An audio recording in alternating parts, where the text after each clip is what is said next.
வணக்கம். நிறைய பேர் மோடிஜியுடைய பாஞ்ச் பிரான் என்ன பேசிட்டு போறாரு. அது என்ன நமக்குன்னா 5 மூச்சுகள் 5 கோட்பாடுகள் ஒவ்வொரு இந்தியனும் எடுத்தாங்கன்னா, குடியுரிமை உள்ள இந்தியன் எடுத்தாங்கன்னா நம்ம நாட்டை கம்ப்ளீட்டா மாத்திடலாம். அந்த 5 நான் உங்ககிட்ட சொல்றேன். First is called freedom from slavery or colonisation. அதாவது இந்த ஒரு வெள்ளைக்காரனுக்கு நம்ம அடிமையா இருக்கிறோம், என்னமோ ஆங்கிலம் வெள்ளை இருந்தா நல்லது, ஆங்கிலம் பேசினா நல்லது, டை கட்டினா போட்டை கட்டினா நல்லது, இப்பேற்பட்ட அந்த அடிமை மனப்பான்மை விட்டுட்டு அவங்களுக்கு எல்லாம் ஹார்வர்டுக்கு போனதான். இப்ப எனக்கே நீங்க சார் உங்களுக்கு FRCS டிகிரிஸ் இருக்கேன்னு சொல்லுவாங்க, வெள்ளைக்காரன் டிகிரி. பட் நம்ம ஊர்லயே அப்பேற்பட்ட டிகிரிஸ் கொண்டு வந்து வெள்ளைக்காரங்களை வந்து இங்க கத்துக்கிட்டு போக வைக்கணும்ங்கிறது அவருடைய கோட்பாடு. ஸோ ஃப்ரீடம் ஃப்ரம் காலனைசேஷன்ங்கிறது ரொம்ப ரொம்ப முக்கியம். ரெண்டாவது, அது வந்து தமிழர்கள் நம்ம எப்படி பண்ணலாம்? ஒண்ணுமே இல்லைங்க, கேட்வே ஆஃப் இந்தியா பாம்பேல பேசுறோம். அது வந்து இந்த கிங் ஜார்ஜ் வரும்போது, ஜார்ஜ் மன்னருக்கு வரும்போது அவருக்கு ரிசப்ஷனுக்கு வச்சது. அதை பத்தி பெருசுன்னு சொல்றதுக்கு பதிலாக நம்ம தஞ்சை பெரிய கோவில் 260 டன் உள்ள கோபுரம் எந்தவித ஒரு ஃபவுண்டேஷன் இல்லாம நிக்குது பார்த்தீங்களா? அதை பத்தி நம்ம எப்ப பேச ஆரம்பிக்கிறோம்,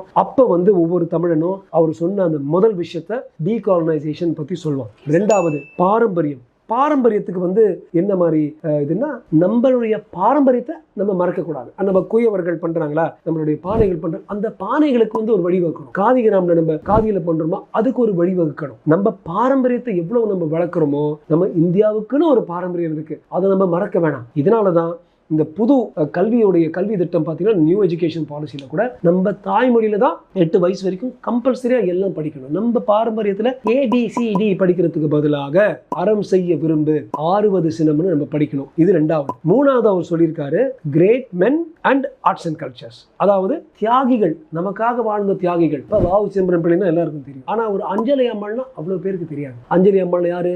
லெப்டினன்ட் கர்னல், ஒரு கர்னல் நீல் தான். நீலுடைய சிலை வந்து ரிப்பன் பில்டிங்ஸ் வைக்கும் போது அஞ்சலி அம்மாள்லாம் கடலூர்ந்து வந்து சண்டை போட்டாங்க. எதுக்காக சண்டை போட்டாங்க? ஏன்னா நீல் வந்து ஆயிரக்கணக்கான இந்தியர்களை கொன்னான் முதல் சுதந்திர போர் 1857. ஸோ நீலுடைய ஸ்டாச்சு அங்கிருந்து மூவ் பண்ணணும்னு நீல் போராட்டம்னே ஒன்று இருக்கு, எல்லாரும் போய் படிங்க. இப்போ அந்த ஸ்டாச்சு எங்க இருக்குன்னா எக்மோர்ல இருக்கு. எங்க இருக்கு?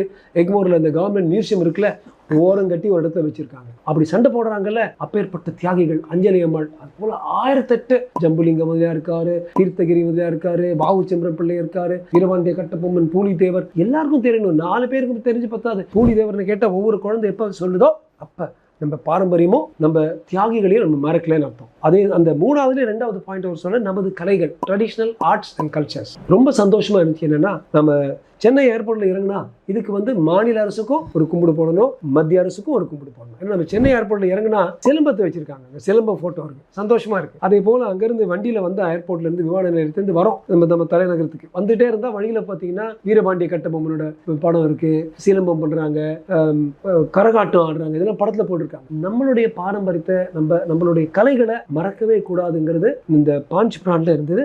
மூணாவது. 4வது 5வது நான் சொல்லிடுறேன். 4வது வந்து ரெசல்யூஷன் ஃபார் யூனிட்டி.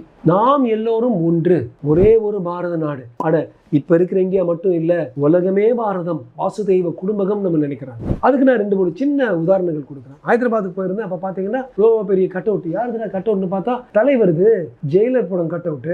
ரஜினிகாந்த் வந்து நமது நினைச்சு ஒரு தெலுங்குக்காரன் எடுக்கிறான் பாத்தீங்களா, அதுதான் ஒருங்கிணைப்பு. ஏன் நம்ம இங்க CSK வந்து இங்க சென்னையில் அடிக்கும் போது தலைவான்னு என்ன மாதிரி கத்துறோம். யார் அந்த தலைவா? நம்ம தமிழ் புலவரா? இல்ல, MS தோனி என்கிற பீகார்ல பிறந்த, அதாவது அப்ப பீகார், இப்ப ஜார்க்கண்ட்ல ராஞ்சியில பிறந்த ஒரு மகேந்திர சிங் தோனியை நம்ம வணங்கி எடுத்துக்கிறோம்ல, வாழ்த்துறோம்ல, அப்ப வந்து அந்த ஒருங்கிணைப்பு நடக்குது. ஸோ இதுதான் அவர் சொல்றாரு.